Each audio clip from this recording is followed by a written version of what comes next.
You're live, dude. Oh, what's up, man? How's it going? Are we really? Yeah, I'm just I'm videoing you right now. Is that okay? Yeah, absolutely. Okay, what great. Are we talking about? Whatever you want to talk about. Tell us who you are, where you are. Yeah, Dustin Jackson at Mobile Boat Show. I got EZN Outfitters, which is our retail store in Saraland, Alabama, and of course I got EZN Detail, which is a detail operation, and then IGL Coatings, and that's the products that we sell and we use on boats. So we're out here at Mobile Boat Show to meet and engage with our customers. It's just like an in-person. There's nothing better than meeting people in person and building relationships. That's where it all starts. That's what we're doing right now. Absolutely. I just met Dustin like 10 minutes ago, 15 minutes ago maybe. That's right. Yeah. So tell me about, so you have, here you've got the outfitters, coatings, detail, but you have other things going on. You had yeah, lots boat of companies. show, So we have boat storage out there. Right. So our facility in Saraland at 6.5 acres, we have boat storage all the way around. We have a retail store right in the middle, and then we have the detailing. We have a marketing company. We own our own boat show.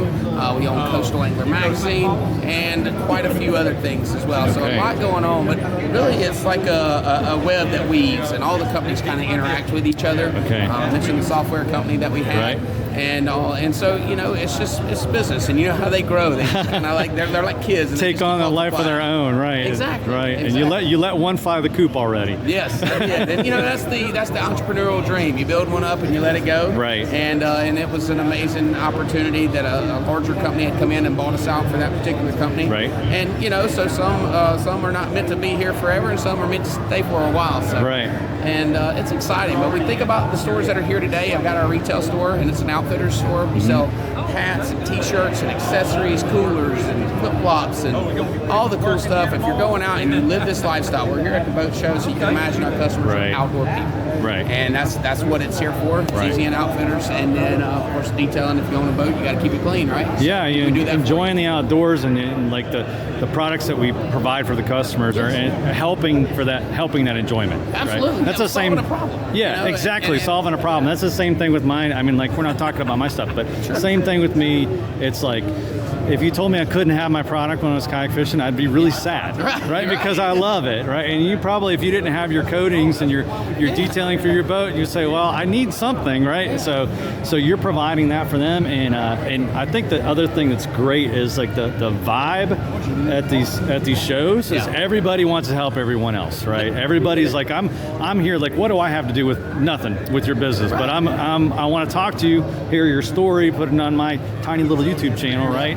And it's just fun. Business is building relationships. It's all relationships. It's not sales, it's relationships. Right. The sales are a byproduct of the relationship. Right. You can understand what a person needs. And if we have a solution to your problem, then we can make a sale. Right. Other than that, you're going to know somebody that may have the same problem that fits my solution. Exactly. So when you think about like an event like this, and you can meet people in person and you can engage, I think one of the biggest things that's missing in business these days is the personal interaction. Right. Everybody wants to go to social media and pay for ads and do Google ads and email campaigns and text campaigns. Right. And essentially you're taking the human element out of it. Yeah, there's no substitute for face-to-face. There's not. A shaking hand. And I never would have even thought to reach out to you if I saw you on the internet. Sure. Right? I was like, this guy he does coatings. He's, big boats. He's not doing anything with kayaks, right? Yeah. But just the spirit, the idea, and the same basic principles. I was like, okay, I want to talk to somebody, and do I have a product? Is my product solving a problem? Yeah. Right? Yep. And that was like the thing that convinced me, that just kept drawing me forward. Yeah. Right? And got my mad science experiment and went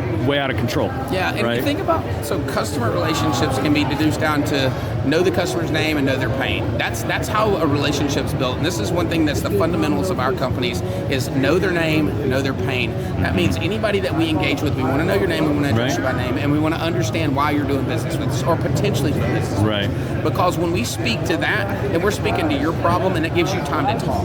So now, instead of us just package A, package B, package C, or this is $20 or $10, it's let me hear your problem. Okay, we may have a solution for it, and then we'll talk price. So we're showing our value first, but we're also making a connection through understanding your name and understanding why you're here, not what we have to sell. Yeah, and people, they want to do business with other people. Absolutely. Not with some nameless, faceless, computer, robot or a corporation or whatever, I mean, so you think about All right, I'm gonna give you an example of two businesses that do the very same thing. One gets it right, one gets it wrong.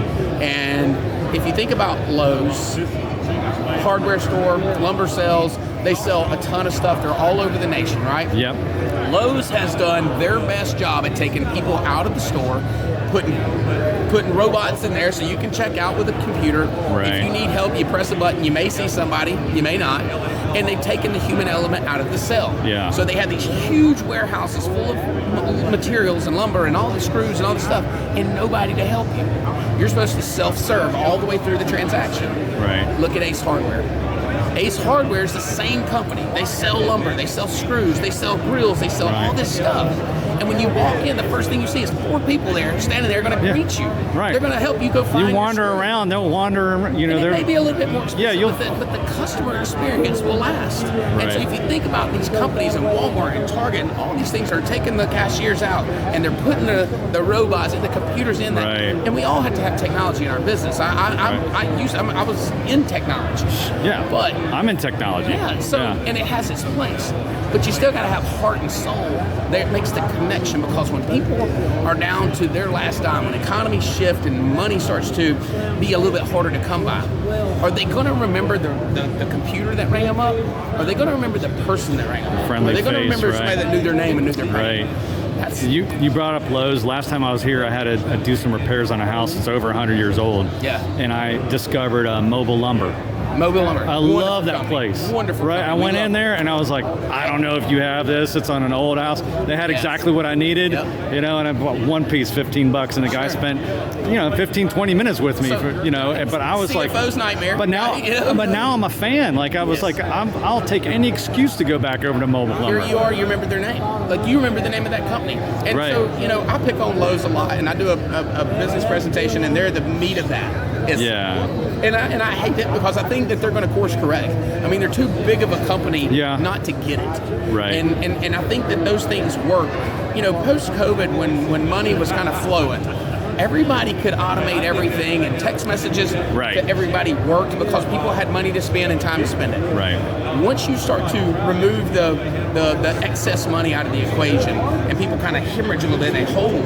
Well, now the only thing left is the connection. You have to if you don't have that, then you don't have business. And you have to have a conversation with them, and they want to. Yeah, I mean, I'm just starting on the sales and marketing side of my business. I was all on mad science side and product development and manufacturing, and I'm just now getting that. And so this is kind of my way of reaching customers. Absolutely. There's a lot of people who are doing fishing videos and doing a lot better and catching better fish than I am. Sure. Because when you run a business, of course, you don't have as much time to go fishing. Time to fish, right?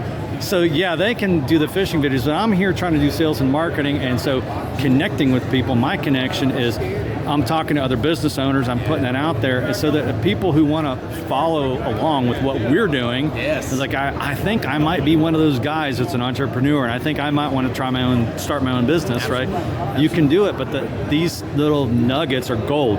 It's person to person. It is, and so I go to seminars all over the world, and for each one of my companies, and it's interactions like this. We learn so much from them. I hear how you solve your problems differently than I solve mine, or we work through things or have different mindset, and we take those little pieces of information and we go back to our business and we implement them in some way. Right. And it's all kind of subliminal, right? We don't. It is. Sometimes it's conscious. We go, oh man, they got a really good idea. Right. I think I'll go do it. Right. A lot of times it's like, I saw the way he was doing something. Yeah, let me go back.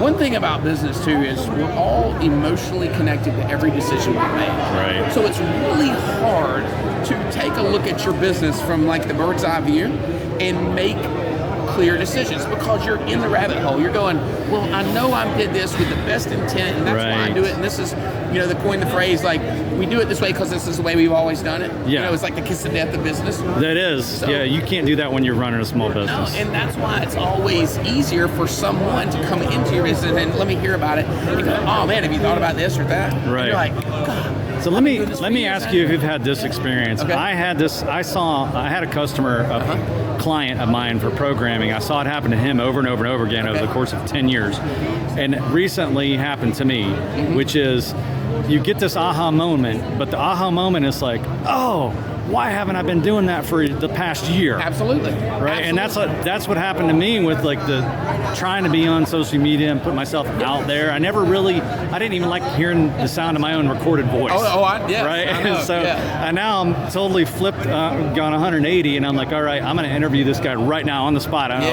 I met Dustin, and I was like, I love the energy, and I knew I was going to learn stuff, and I think part of it is like it's encouraging me because I'm early on in my sales and marketing part, and you're saying things that are resonating with me. Absolutely. And things that I've already kind of like knew down in my gut, but it feels great to hear. Yeah, it feels great to hear somebody validate it, you know. So, and somebody who's kind of much farther along in the process than me. And I was like, okay, I'm not completely nuts. This is the track that I'm on, you know. But we all fight the same problems. So no matter where we're at in our journey, right? If you deduce it down to the same things, we're fighting the same problems, right? We're all trying to better ourselves, improve. Yeah. And you say like when you have that moment of like, why didn't I think of that? Sometimes it's so obvious you just miss it, you know. And it's some of the simplest things. But it all comes to you at the right time. Yeah. And usually you have to fail to figure those things out. You have to fail. It's part of it. It's part of the process. For me, it was the sales and marketing has been like one utter failure after the next. But my buddy, the guy I was talking about, my client, he said you're either earning or you're learning. Absolutely. Right? Absolutely. And learning and that is true. Learning costs money. It does. If you want to go to college, they're taking you money, you know? That's right. You know, there's no college for this. You do it yourself. You know? And one thing that you think about, like when you're an entrepreneur and you kind of feel like you're always solving problems or putting out fires, right? That's usually like the case of most entrepreneurs, and you can usually deduce any problem that's happened to a broken process. Right. And so like problems don't just happen, right? They're caused by a chain of events or a breakdown in a chain of events. Right. So if you look at a problem and not go like, oh man, I'm always fixing this or I'm always doing that, and say the first thing I solve is how do I eliminate that from happening again? Every problem is an opportunity. Absolutely. What process do I fix so I don't have this problem again? Now you may have a problem down the line and another problem down the line, but if you're always repairing and fixing and saying, okay, well we know that this caused this, so we're going to eliminate it. And sometimes the variables are there's a lot of them are exponentially, and so the larger the business, the more variables, it gets bigger and bigger. Yeah, that's right. And then you mix multiple businesses in, and really it's all about leadership and how can you delegate and empower and really pass those tasks off and let people fail on their own. Right. At your level, you have to establish a company culture. Absolutely. Right? And there's a culture it's more important than the things we do is the culture. Yeah. So it's a service mindset.